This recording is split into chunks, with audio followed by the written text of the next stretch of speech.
여러분 안녕하세요. 김유경입니다. 오늘은 분사에 대해서 이야기를 해보도록 할게요.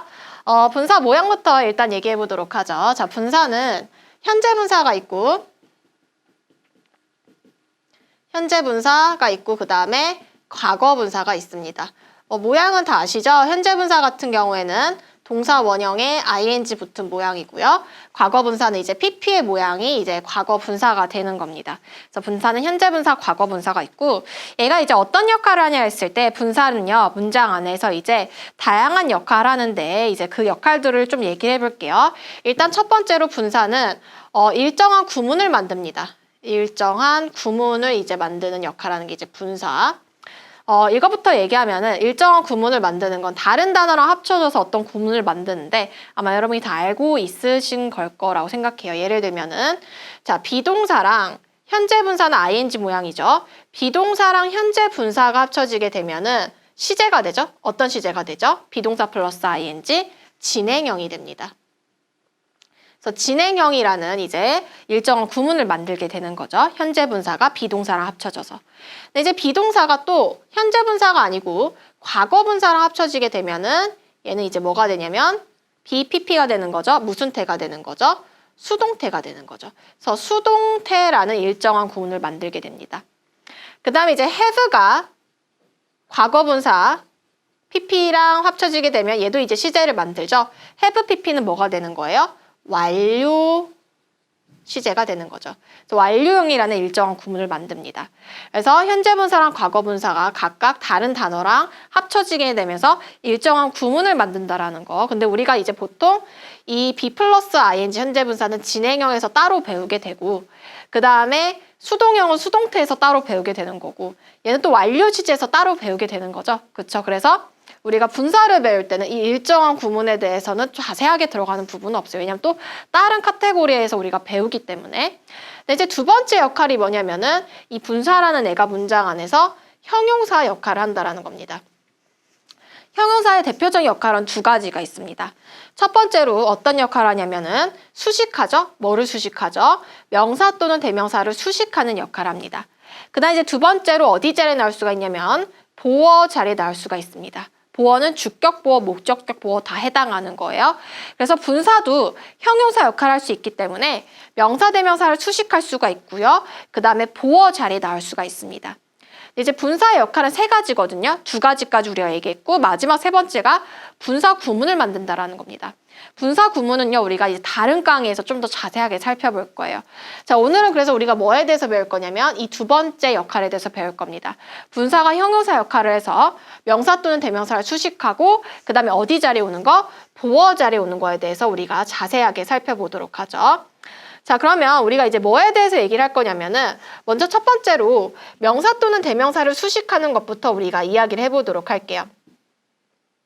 자, 분사가 명사 또는 대명사를 수식할 때 자, 분사는 현재 분사가 있고 과거 분사가 있다라고 했죠. 일단은 어떤 자리에서 어떤 위치에서 명사 또는 대명사를 수식하냐 했을 때 이 명사 또는 대명사가 있을 때 분사가 명사 또는 대명사 앞에서 수식에 들어갈까요? 뒤에서 수식에 들어갈까요? 자, 앞에서 수식에 들어갈까요? 뒤에서 수식에 들어갈까요? 앞뒤 모두에서 수식에 들어갑니다. 근데 이제 어떤 차이점이 있냐면은 분사가 자기 혼자 나오게 되면은 짧기 때문에 명사 또는 대명사 앞에서 수식에 들어갑니다. 하지만 분사가 자기 뒤에 뭔가를 데리고 나올 수가 있거든요. 이런 식으로 분사가 자기 뒤에 뭔가를 데리고 나와서 길어지게 되면은 영어에서는 긴 거는 뒤로 빼려는 성격을 가지고 있어요. 그래서 길어지게 되면은 분사가 명사 또는 대명사 뒤에서 수식에 들어가게 됩니다. 예를 들면은 우리가 깨진 창문이라고 했을 때 the broken window라고 표현해주면 되거든요. broken이 이제 PP 과거 분사가 되는 거죠. 자, 그러면 이렇게 들어가주면 돼요. broken이 혼자 나왔죠? 그렇기 때문에 window 앞에서 수식에 들어가. 왜? 짧기 때문에. 그런데 텀에 의해서 깨진 창문이라고 하면은 window broken by Tom 이렇게 되는 거죠. 그럼 by Tom이라고 해서 뭔가 뒤에 길어졌어. broken 혼자 나온 게 아니죠. by Tom이란 걸 텀에 의해서라는 걸 가지고 나왔기 때문에 길어졌기 때문에 이때는 window 뒤에서 수식에 들어갑니다. 하지만 해석은 똑같아요. 똑같이 깨진 창문인데 얘는 텀에 의해서 깨진 창문이 이렇게 되는 거예요. 그래서 다시 한번 정리하면 분사가 혼자 나오게 되면은 명사 또는 대명사 앞에서 수식에 들어가고 뒤에 뭔가를 데리고 나오면은 뒤에서 수식에 들어간다라는 거 잡고 가시면 됩니다. 그 다음에 이제 여러분이 잡아줘야 될 포인트가 언제 현재 분사를 쓰고 언제 과거 분사를 쓰냐예요. 자, 그럼 정리하면요. 현재 분사 같은 경우에는 능동, 진행, 이 명사, 수식받는 명사, 이 분사의 관계를 따져봤을 때 능동, 진행의 의미를 가지게 되면 현재 분사를 쓰고요. 반면에 과거 분사 같은 경우에는 능동의 반대가 뭐죠? 수동이 되고요. 진행의 반대는 완료가 됩니다. 그래서 수동 완료의 의미를 가질 때 우리는 과거 분사를 씁니다. 그래서 해석이 어떻게 되냐면 현재 분사는 뭐뭐 하고 있는 이라는 의미로 해석이 되고요. 과거 분사는 뭐뭐 된 또는 뭐뭐 당한이라고 해석이 됩니다. 그래서 예를 들면은요. 아까 전에 그 표현을 다시 보면은 왜 breaking을 안 쓰고 broke를 썼냐 했을 때 이 break랑 윈도우의 관계를 살펴봤을 때 창문은 깨지는 겁니다. 그쵸?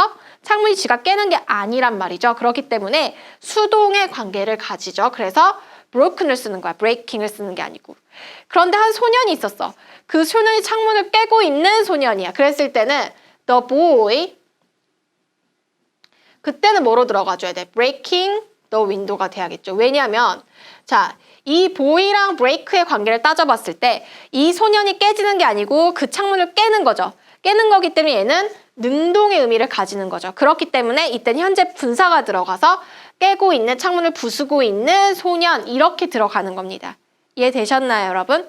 자, 그래서 현재 분사는 능동 진행의 의미, 과거 분사는 수동 완료의 의미고요. 해석은 각각 현재 분사는 뭐뭐 하고 있는, 그 다음에 과거 분사는 뭐뭐 된이라고 해석해 주시면 됩니다. 괜찮나요? 그럼 선생님 여기서 진행하고, 능동하고 수동을 알겠어요. 그런데 진행하고 완료의 의미는 뭐예요? 라고 했을 때 예를 들면 이런 거 봐보죠. used car 이라는 표현. 물론 차는 사용이 되기 때문에 수동의 의미를 가지기도 하지만은 used car라는 거는 중고차라는 의미를 가집니다. 그러니까 이미 써버린, 완료돼버린 거예요. 그래서 이제 used를 쓰는 겁니다. 또는 좀 더 우리가 이제 뭐 이렇게 상황을 설명해 보도록 하죠. 나무고요. 선생님이요. 그랬을 때, 때는 가을입니다. 자, 그랬을 때 봐보세요. 자, 이 나무에서 이파리가 떨어지는 걸 내가 봤어요. 이파리가 떨어지고 있는 이 순간을 봤어요. 그래서 내가 이제 떨어지고 있는, 진행이죠, 여러분. 떨어지고 있는 나무 이파리들을 봤어요. 그랬을 때 뭐가 될까요? falling leaves가 되는 거예요.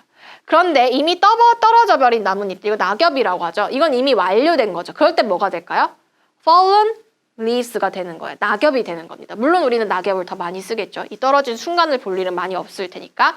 그래서 이게 이제 진행과 완료의 의미라고 생각을 하시면 됩니다. 어렵지 않죠, 여러분? 그래서 우리 이제 교재로 오게 되면은요. 자, 현재 분사는 이제 뭐 노래 부르고 있는 소녀가 되는 거죠. 능동적인 거니까 이제 진행형을 쓰는 거죠. 진행형 죄송해요. 현재 분사를 쓰는 거죠. 근데 이제 모일, 에그는 이제 그 모일 되는 색깔이 왜 검정색이 나오죠? 자, 삶아진 거잖아요. 지가 삶아요? 달걀이? 아니죠. 삶아진 거기 때문에 PP의 형태가 되는 거죠. 그리고 수식하는 위치도 확인해보세요. Singing a beautiful song 길어졌죠. 그러니까 뒤에서 수식에 들어가. 이제 모일드 같은 경우에는 혼자 나왔기 때문에 에그 앞에서 수식에 들어가는 거죠. 그쵸? 네. 자, 그 다음에 쭉쭉 가볼게요. 자, 감정을 나타내는 분사는 뭐냐면은 우리가 이제 excite란 단어를 봐보자. excite는 흥분을 주다라는 의미를 가집니다. 내가 이제 근데 영화를 보고 있었어요. 그랬을 때 이 영화는 나한테 이 흥분이란 감정을 줍니다. 그리고 나는 흥분이란 감정을 어때요? 받죠. 그랬을 때 excite의 어떤 형태를 쓰냐 했을 때 자, 내가 흥분이란 감정을 받으면 받는 거기 때문에 수동이죠. excited를 씁니다. 하지만 이 영화 입장에서는 흥분을 주는 거기 때문에 exciting을 쓰는 거예요. 이렇게 생각하시면 편해요. 그래서 the movie was exciting이고 보통 사람한테는 감정을 받는 거기 때문에 pp를 많이 쓰겠죠. 내가 흥분됐어, 내가 신났어, I was excited가 들어가면 되는 겁니다. 그래서 그런 내용이 나온 거예요. use는 이제 놀람을 주는 거죠. 그러니까 the news was surprising으로 들어가겠죠. 근데 내가 놀랐어, 그럼 I was surprised가 들어가는 거예요. 괜찮나요, 여러분? 오케이. 자, 경험은 어떤 즐거움이라는 어떤 감정을 주는 거죠. 그러니까 pleasing이 들어가줘야 되는 거예요. pleased가 아니고요. 그래서 그런 내용이 나와 있는 걸 볼 수가 있습니다. 네, 쭉쭉 가서요. 자, 이제 보어로 쓰이는 것 좀 봐볼게요. 내가 첫 번째로 형용사 역할 중 하나가 명사 또는 대명사 수식하는 것도 있지만 두 번째 역할이 뭐라고 했어? 보어 자리에 나올 수도 있다고 했죠. 그쵸?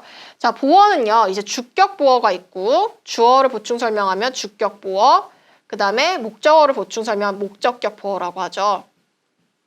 주격부터 보게 되면은요. 주격 보어. 예를 들면은 he stand 이걸 하자. he is standing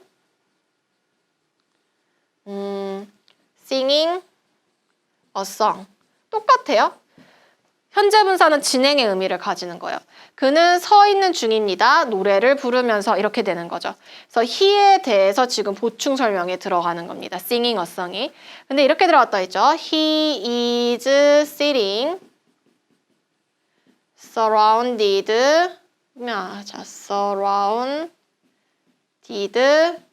by people. 이렇게 들어가면은 자, 그는 앉아있죠. 자, surround는 둘러싸는데 둘러싸여진 거죠. 수동이기 때문에 surrounding을 쓰는 게 아니고 surrounded를 써줘야 돼요. 사람들에서 둘러싸여진 채. 얘는 이제 주격 보어 자리에 얘도 주격 보어 자리에 이제 현재 분사가 온 거고 얘는 과거 분사가 온 걸 볼 수가 있죠. 사실 이 부분 주격 보어 자리에 이제 현재 분사, 과거 분사가 오는 건 시험 문제 많이 안 나오고요. 뭐가 이제 많이 나오냐면 목적격 보어 자리에 나오는 게 이제 시험 문제 자주 나오죠. 어떤 식으로 나오냐면 여러분 오형식 기억나나요? 오형식에서 여러분 지각동사가 나왔을 때 이 목적격 보어 자리에 이제 현재 분사나 과거 분사 이게 뭐냐면 이거 이렇게 설명할게. 이렇게 설명하는 게 더 좋아요. 주어, 동사, 목적어, 목적격 보어. 내가 이건 오형식에서 자세히 동사의 종류 나온 거에서 자세히 설명했는데요. 오늘 간단하게 할게요. 이거 너무 자세히 2번인가 설명했어요, 선생님이. 다른 그 강의 팁에서요. 개념 팁에서요. 이 목적어랑 목적격 보어의 관계가 수동일 때는요. 이 목적격 보어 자리에 우리는 과거분사 PP를 씁니다. 여기 지각동사, 사역동사가 나오더라도.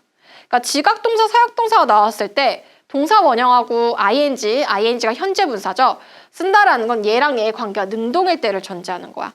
목적어, 목적격 보어 될 때는 이 목적격 보어 자리에 과거 분사를 써줘야 돼요. 예를 들면은 I heard 지각동사가 나왔지만 my name called by him 뭐 이렇게 해보죠. 왜 이상하다. 자, by him 이렇게 했을 때 자, call에 알맞은 이제 형태를 쓰라고 했을 때 내 이름은 그에 의해서 불려지는 거죠. 그쵸? 그래서 여기 지각동사가 나왔다 하더라도 여기다 뭐를 써줘야 되냐면 called라고 해서 과거 분사 PP 형태를 써줘야 되는 거예요. 그래서 지금 과거 분사가 목적격 보어 자리에 나온 걸 볼 수가 있죠. 근데 만약에 이렇게 됐어. I heard him call에 알맞은 형태의 my name. 나는 들었어요. 내 이름을 부르는 거를. 그가 목적어고 call이 목적격 보어일 때 그는 부르는 거죠. 얘는 능동의 관계죠. 그렇기 때문에 이제 call에 어떤 형태를 쓰냐. 일단 과거 분사 나가리 된 거야. 과거 분사 안 돼. 과거 분사는 얘랑 얘의 관계가 수동일 때만 되는데 지각동사니까 2개 쓸 수 있죠. 현재 분사랑 뭐 동사 원형. 그래서 call도 쓸 수 있고 좀 더 진행의 의미를 강조하고 싶으면 calling도 제가 쓴 예문 똑같이 나왔어요. 그쵸 여러분?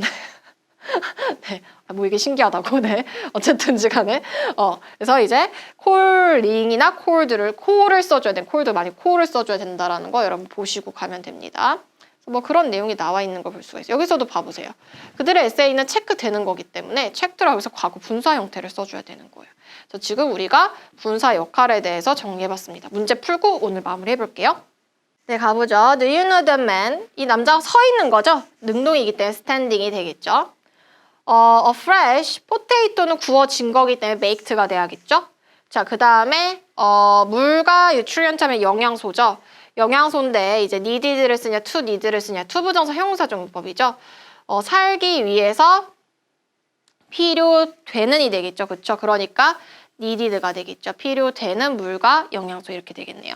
자, 그 다음에 resald라는 건 도마뱀인데 이제 branch라는 거는 나뭇가지 사이를 이동하는 이 되겠죠. 뭐하는 moving이 되겠고 그 다음에 A lot of viruses, 바이러스인데 이제 주변을 돌아다니는 이 되기 때문에 going이 되겠죠.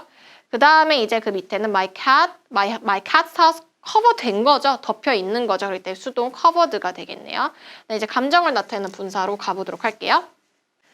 네, 이제 감정을 나타내는 분사 말로 할게요. 영화는 흥분, 신난이란 어떤 감정, 흥분을 주는 거기 때문에 exciting이 되고요. 자, 그는 이제 놀란 거죠. 놀라게 된 거기 때문에 surprised가 들어가겠죠. 네, adaptation은 이제 적응력. 자연에 대한 적응력이 어떻게 놀람을 받아요? 놀람을 주는 거죠. amazing, ing. 네, 여기는 이제 재미있는 이야기 때문에 이야기는 재미를 주는 거기 때문에 amusing이 되겠고 우리는 너무 거만했고 그 다음에 우리에 대해서 얘기하는 거죠. 우리는 어떤 당황스러운 감정을 받은 거기 때문에 embarrassed가 되겠죠. PP 형태가 돼야 됩니다. 그 다음에 과거 분사 보면은요. 거위들은 날아가는 거죠. 진행, 능동이기 때문에 flying이 되겠고 wisdom teeth라는 거는 이제 그 사랑니, 우리말로 하면은 사랑니는 뽑히는 거기 때문에 pullед가 되겠죠. shooting star 하면 이제 별똥별은 떨어지는 거죠. 그래서 이제 능동 falling이 되겠고 내 돈은 훔쳐지겠죠. 돈이 어떻게 훔치겠어요? 그래서 stolen이 되겠고요. 내 눈은 테스트 되는 거죠. 그래서 tested가 됩니다. 그래서 이렇게 오늘 분사 마무리해 보도록 할게요.